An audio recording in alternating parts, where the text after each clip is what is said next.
S3-03, semoga kamu tidak membenciku.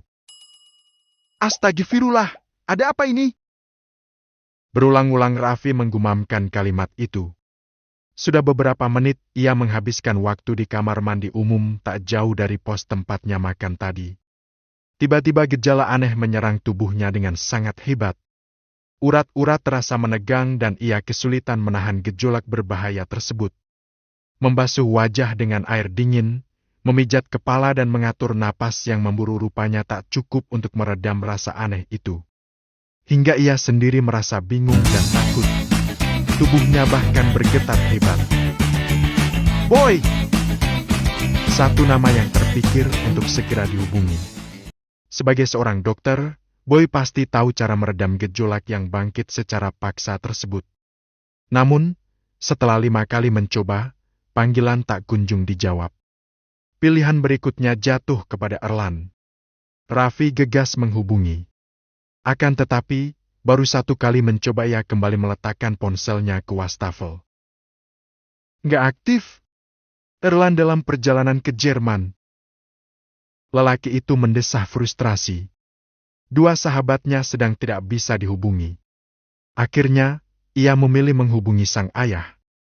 Setelah panggilan berdering 2 kali, sapaan Joe terdengar dari sana. Assalamualaikum, Nak. Waalaikumsalam, Ayah. Jawab Raffi dengan napas sedikit memburu. Mendengar suara putranya yang tak biasa, Joe langsung menebak bahwa sesuatu sedang terjadi. Kamu kenapa? Ayah, gimana cara? Raffi menjeda ucapannya dengan hembusan napas. Rasa itu semakin tak tertahan. Cara apa?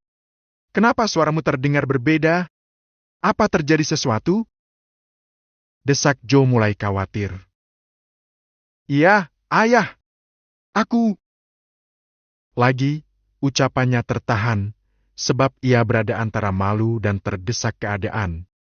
Khawatir jika sang ayah akan berpikir buruk tentangnya. Kenapa? Kasih tahu ayah kamu kenapa?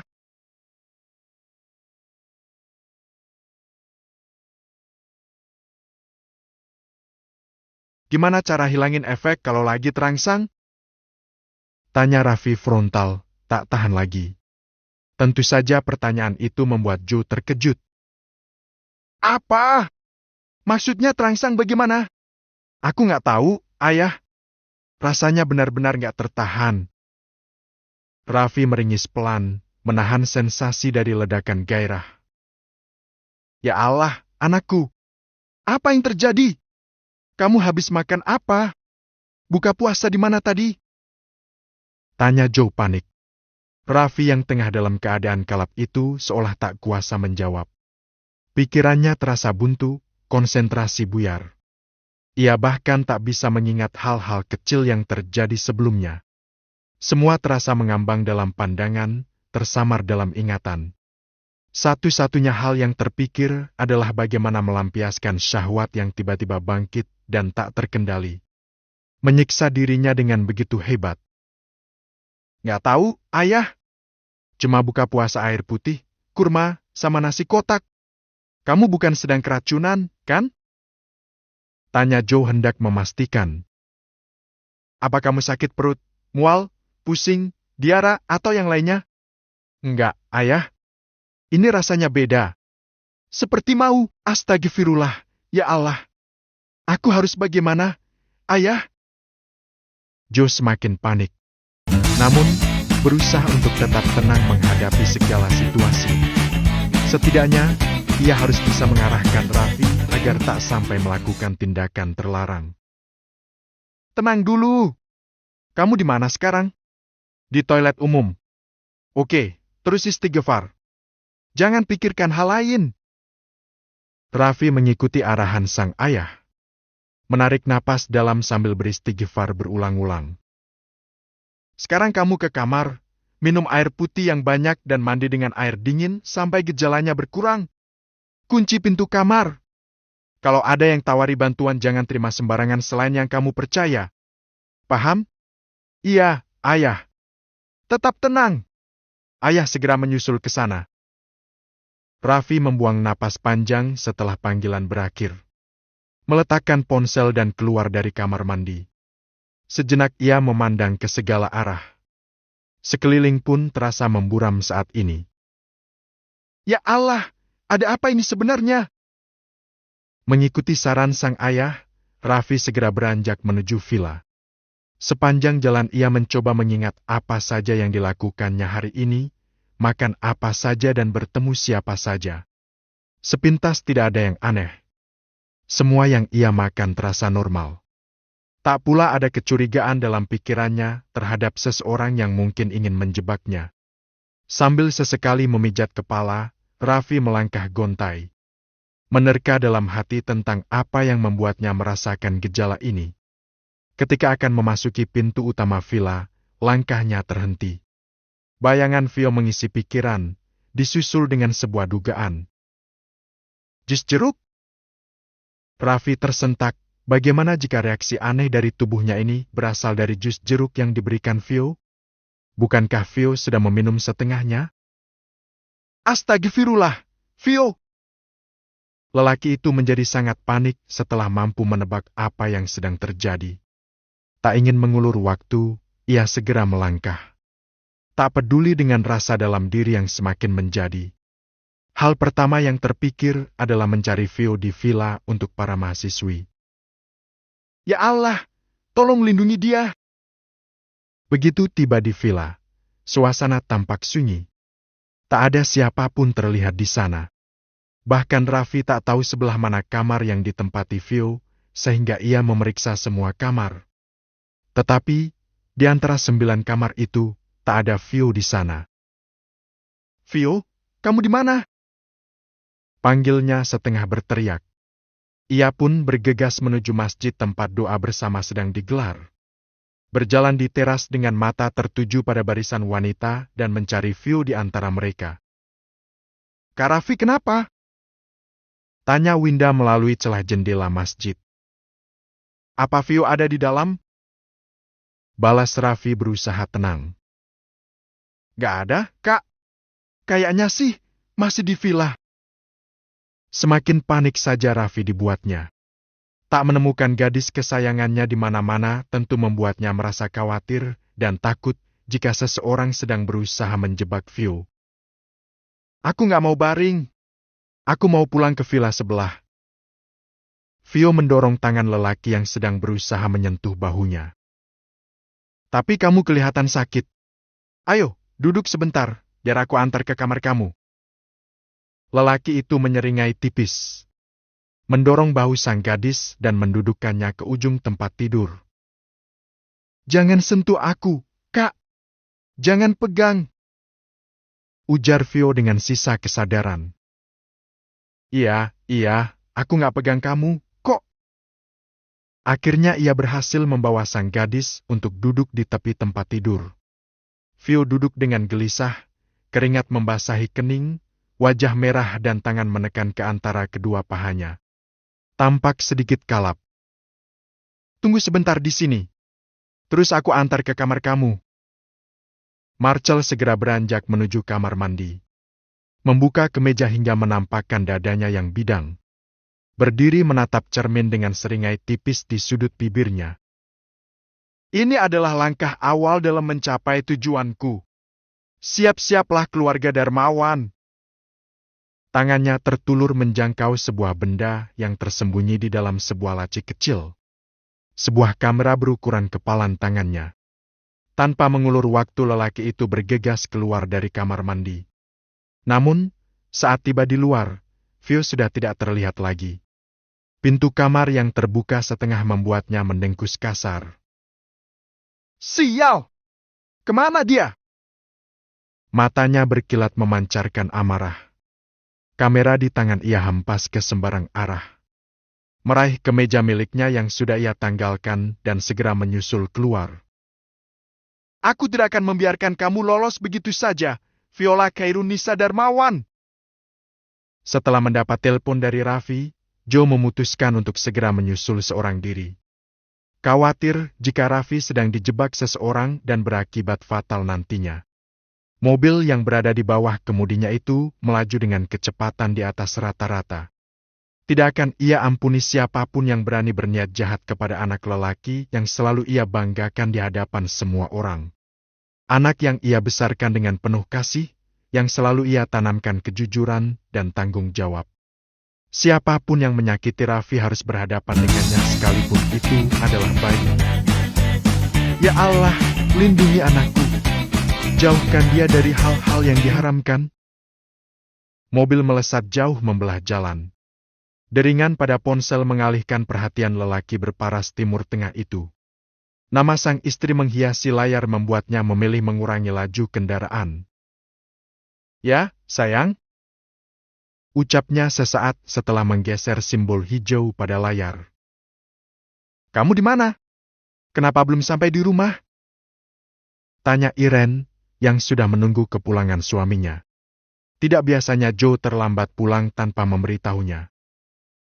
Maaf, aku ada kerjaan mendadak di luar. Sepertinya akan terlambat pulang. Kamu tidak apa-apa, kan? Berusaha untuk tenang, sebab tak ingin membuat istrinya khawatir. Tak pula memberitahu keadaan Raffi saat ini.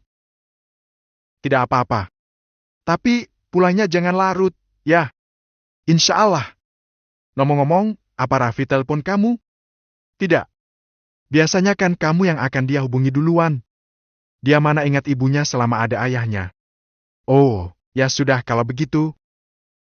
Balas Joe, menghela napas panjang. Jika Raffi tidak menghubungi ibunya, berarti ia tidak ingin ibunya tahu masalah ini. Aku sedang di jalan, nanti aku telepon lagi, ya? Ya, hati-hati, sayang. Balas Irene, lalu memutus panggilan. Joe pun menekan pedal gas dalam, yang membuat mobilnya kembali melesat jauh. Ia harus bisa tiap secepat mungkin sebelum hal yang ia takutkan terjadi. Sama seperti Joe, Rihanna dan Boy pun sedang dalam perjalanan. Hampir separuh perjalanan mereka lalui. Keadaan Rihanna yang sempat mual di jalan membuat Boy memilih beristirahat sebentar. Meskipun Rihanna meminta untuk melanjutkan perjalanan, ia tak tega. Setidaknya Rihanna harus beristirahat sebentar. Di depan ada minimarket. Bunda mau aku beliin minum? Tanya lelaki itu, memijat punggung leher bundanya. Boleh, nak. Boy membuka pintu mobil dan meraih dompet. Namun, matanya tertuju pada layar ponsel yang menyala. Gegas ia meraih benda tersebut dan membuka pemberitahuan yang masuk.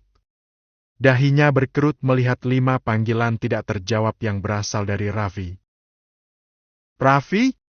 Ada apa sampai 5 kali telepon? Bau merasa sedikit aneh. Sebab tidak biasanya Raffi menelpon berulang. Biasanya jika ia melakukan panggilan 1 kali dan jika tidak terjawab, ia akan menunggu sampai ditelepon balik atau mengirim pesan untuk minta ditelepon. Namun, tak ada pesan apapun di sana. Membuatnya memilih untuk segera menghubungi nomor sang sahabat. Tetapi, beberapa kali mencoba tak ada jawaban dari Raffi. Sebelum tu. Kenapa anak ini? Khawatir terjadi sesuatu, ia mempersingkat waktu dengan segera menuju minimarket dan membeli minyak kayu putih dan minuman pereda mual untuk sang bunda. Cairan hangat itu ia sapukan pada pelipis, hidung dan telapak tangan sang bunda. Udah baikan, Bun? Tanya Boy, melirik Rihanna yang masih duduk bersandar di mobil. Alhamdulillah, jauh lebih baik. Maaf repotin kamu, nak. Ah, bunda sama anak sendiri mana ngerepotin. Boy terkekeh menatap sang bunda. Jadi, lanjut perjalanan? Iya. Perasaan bunda nggak enak sama adik kamu, Boy. Ayo berangkat. Raffi bersandar di dinding sambil memejamkan mata. Naluri yang bergejolak dalam dirinya semakin terasa hebat. Ingin segera kembali ke kamar sesuai permintaan sang ayah, namun lebih penting baginya sekarang adalah menemukan Vio dan memastikan sang gadis kesayangan dalam keadaan baik. Kamu di mana, Vio? Gumamnya, mendesah panjang. Raffi merogoh saku celana, ingin menghubungi gadis itu. Namun, ia baru tersadar bahwa ponsel miliknya tak berada di saku. Ah, pasti ketinggalan di toilet. Raffi mengusap wajah kasar. Keadaan ini benar-benar membuyarkan konsentrasinya. Dengan langkah gontai ia menuju kamar mandi umum tempat kemungkinan ponselnya tertinggal. Saat tiba di kamar mandi, tiba-tiba pendengarannya menangkap suara seorang gadis yang sedang terisak dari dalam. Ayah, bunda, papa, mama. Kedua alis tebal lelaki itu berkerut. Tentu ia mengenal baik pemilik suara lembut nan manja itu. Vio? Kamu di dalam? Panggilnya sambil mengetuk pintu kamar mandi. Buka, Vio. Ini aku. Tak sampai 2 menit, pintu terbuka. Benar saja, Vio muncul dalam keadaan terisak-isak. Wajah merah dan mata sembab. Kenapa nangis? Tanya Raffi, menduga sesuatu yang tidak beres juga terjadi terhadap Vio. Tak ada jawaban dari gadis itu. Ia hanya menangis, menatap Raffi dengan mata yang basah. Tanpa kata, ia langsung menabrakkan tubuhnya ke pelukan lelaki itu. Takut, Kak. Mau pulang. Rengeknya manja. Melihat keadaan Vio, Raffi yakin bahwa Vio sedang merasakan hal yang sama dengannya. Semakin membuatnya yakin bahwa apa yang mereka rasakan saat ini adalah efek dari jus jeruk yang mereka minum. Astagfirullah. Sepasang mata Raffi terpejam, menarik napas dalam-dalam. Entah mengapa dirinya langsung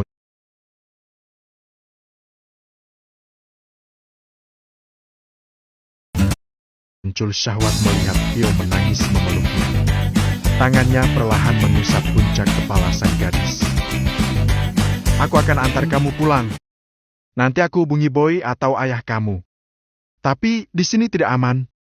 Ayo, aku antar ke kamar kamu dulu. Mau pulang aja, Kak? Iya, aku tahu. Nanti kita pulang. Bujuknya. Oh ya, jus jeruk tadi kamu dapat dari mana? Vio menggeleng sebab ingatan sedikit buyar. Tak ingat lagi siapa yang memberinya minuman itu. Dikasih teman. Ya sudah, sambil tunggu dijemput, kamu ke kamar istirahat. Vio mengangguk, membuat Raffi segera menuntunnya menuju kamar. Keduanya berjalan semakin gontai.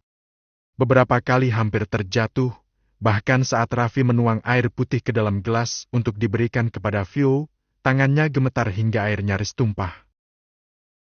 Minum air putih yang banyak. Kalau bisa kamu mandi juga. Ucap Raffi dengan suara sedikit gemetar. Setelah meneguk segelas air putih, Vio masih saja menangis. Apa yang kamu rasakan? Badannya panas. Aku nggak kuat, Kak. Jawabnya semakin terisak. Tenang, jangan nangis. Coba mandi dulu, biar gejalanya berkurang. Raffi menuntun gadis itu ke kamar mandi dan memilih menunggu di ambang pintu kamar.